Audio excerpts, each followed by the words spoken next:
पूर्व मुख्यमंत्री बुद्धदेव भट्टाचार्य अनि सीपीएम का महासचिव सीताराम येचुरीको स्मृतिमा सिलगढीमा स्मरण सभाको आयोजना गरिने भएको छ।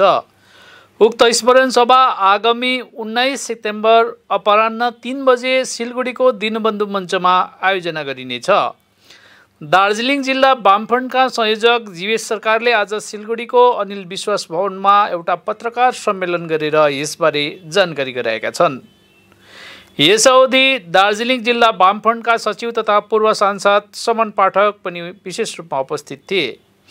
उक्त स्मरण सभामा राज्य सचिव मोहम्मद सलिम पनि प्रमुख रूपमा उपस्थित रहने भएको बताइएको छ।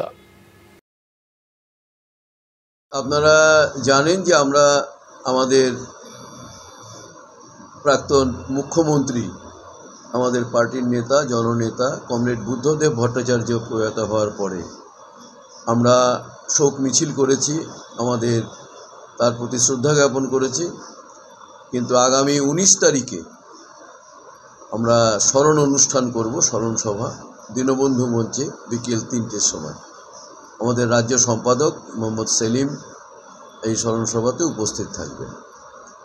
কিন্তু ইতিমধ্যেই আমাদের কাছে আরেকটি বড় বেদনাদায়ক সংবাদ আপনারা সবাই জানেন এসে পৌঁছেছে যে আমাদের পার্টির সাধারণ সম্পাদক কমরেড সীতারাম ইয়েচুরি তিনি চিকিৎসাধীন ছিলেন দিল্লির এইমসে।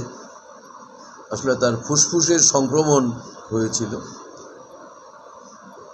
মাঝখানে একটু ভালোও হয়েছিলেন, তাকে আইসিইউ থেকে জেনারেল বেডেও নিয়ে আসা হয়েছিল, কিন্তু আবার তার অবস্থার অবনতি হয় এবং জানেন তিনি পরশুদিন প্রয়াত হয়েছেন।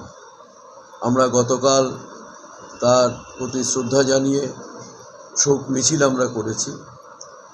কিন্তু 19 তারিখে যে স্মরণসভার জন্য আমরা প্রস্তুতি নিয়েছিলাম কমরেড বুদ্ধদেব ভট্টাচার্যের প্রতি শ্রদ্ধা জানাতে, এখন আমাদের সেই স্মরণসভাতেই আমাদের পার্টির সাধারণ সম্পাদক কমরেড সীতারাম ইয়েচুরির প্রয়াণের পরে তার প্রতি শ্রদ্ধা জানানোর জন্য এই স্মরণসভার মঞ্চকেই আমরা ব্যবহার করব।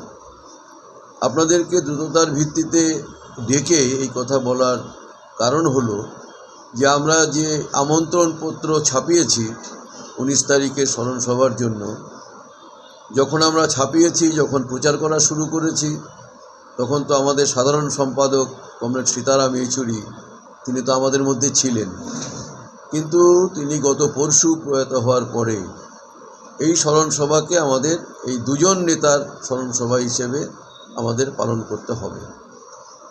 সেই কারণে আমরা আপনাদের মাধ্যমে সকলের কাছে একটা অনুরোধ করছি যে আমাদের কার্ড, যদিও সীতারাম ইয়েচুরির নাম উল্লেখ করা সম্ভব হলো না অল্প সময়ের মধ্যে, কিন্তু প্রত্যেকের কাছে অনুরোধ আপনারা এই দুই নেতার স্মরণসভাতে আপনারা আসুন এবং এই দুই নেতার প্রতি আমাদের যে শ্রদ্ধা জ্ঞাপন বা আপনারাও যে শ্রদ্ধা জ্ঞাপন করতে চান তাদের পুষ্পার্ঘ দিয়ে বা অন্যভাবে আপনাদের সবাইকে স্বাগত জানাচ্ছি এবং আগামী 19 তারিখ বিকেল 3টের সময় শিলিগুড়ির দীনবন্ধু মঞ্চে এই স্মরণ অনুষ্ঠান হবে।